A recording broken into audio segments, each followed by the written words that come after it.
I am student of Base University. Today, I would like to deliver my UAS project. So, what are we waiting for? Let's get started.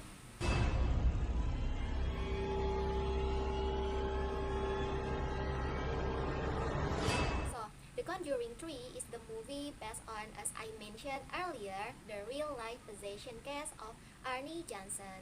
It reveals a chilling story of a terror, murderer, and unknown well that should even experience real-life investigation Ed Warren and Lorraine Warren. So, the movie begins in 1981 where Ed Warren and Lorraine Warren are investigating the possession of a young boy named David Glatzel.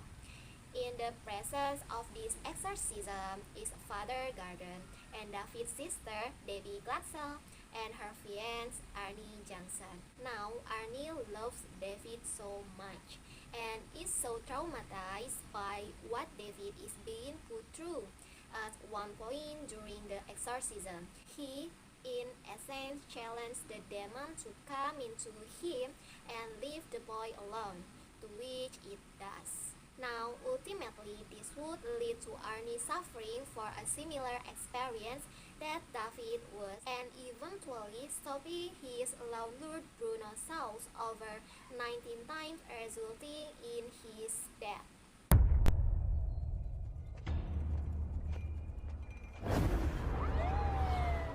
Hey!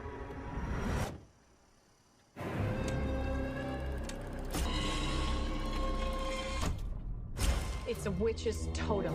We think your family was cursed.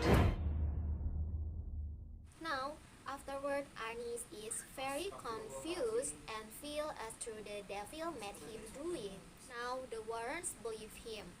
They believe he was possessed during the time of the murders. So, with the support of the Warrens, his case became the first in U.S. history, where the defense is the manic possession. The movie has a bunch of twists and turns and truly is thrilling, but as I mentioned, I'm not going to give away the ending of the movie itself.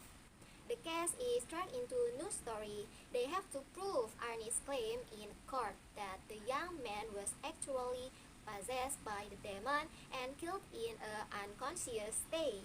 That day, that was not Arnie. I think I hurt someone.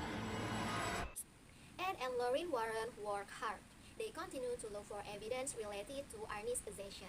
But who will have truth? The more they explore, the more they will be dragged into the dark horror and become the most gruesome experience of their entry career.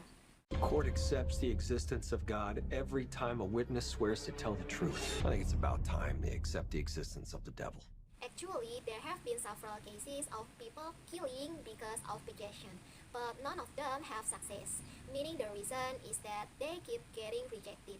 Lauren convinces Arnie's lawyer by taking her home and giving her the video of this case. In the end, his lawyer believes and will defend Arnie using an excuse. If it wasn't him who did it, but because he was possessed. On the same condition that the Warren must be able to complete evidence in the form of witnesses or the video and whatever, because without all the evidence, it will be in vain. The Warrens started this case with strike. They went to David's house, then recounted about the beginning of David's conceiving. It is thought that David went into his room, and there is where the story begins. The Warren was looking for a clue and found the key. Under this room, there is a door to enter the underground passage. Lauren went straight in and found a statue, a small statue of a horse god skull. A friend from the Warren said that a detective who handled a similar case had found a statue of a god like this. The Warren also visited him and saw all the documents of the case of Jessica, which is a case similar to the case of Arnie Johnson. The riddle of this case is getting solved, and Lauren gets a vision of where the devil worshippers are. The Warren went to the former pastor because he had handled a similar case. The pastor's house was close to the railroad track and the river. Lauren also asked the pastor how to handle this case. Then they were invited to the basement of his house.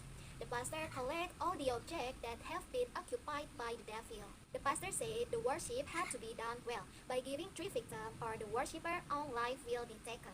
So The Warren also thinks there is already one victim. The second is Ernest Johnson's, but it is still not finished. And the last one is nobody unknown. Suddenly, when they got home, there was an unexpected event and almost killed Lauren. Lauren realized that the last victim was her husband. Because of that, Lauren went alone to the pastor's home. She wanted to ask how to get rid of the curse, and the pastor says you have to destroy the ritual table. Meanwhile, Ed at home is trying to find out where the worship described by Lauren is, and then Ed realizes that it was pastor's home. So Ed got into the car and drove face to the pastor's home. And in different place, Lauren got confession from the pastor that his daughter was obsessed with summoning the devil and immediately went to destroy the table of worship.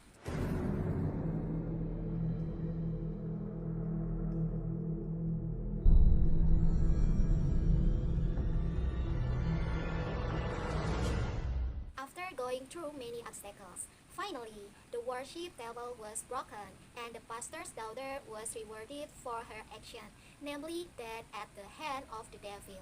Arnie was found guilty because he took people's life, but his sentence was only 5 years because of the evidence. After being released from prison, Arnie Johnson married Debbie Glatzel, and Lauren wrote a book about this case. Her book is the title David is Connected, and Lauren Warren says this is the scariest case of this career. That's all for me. Thanks for watching my video. The best moment here is meeting you. The saddest moment here is leaving you. I am Ara. I have to say, see ya!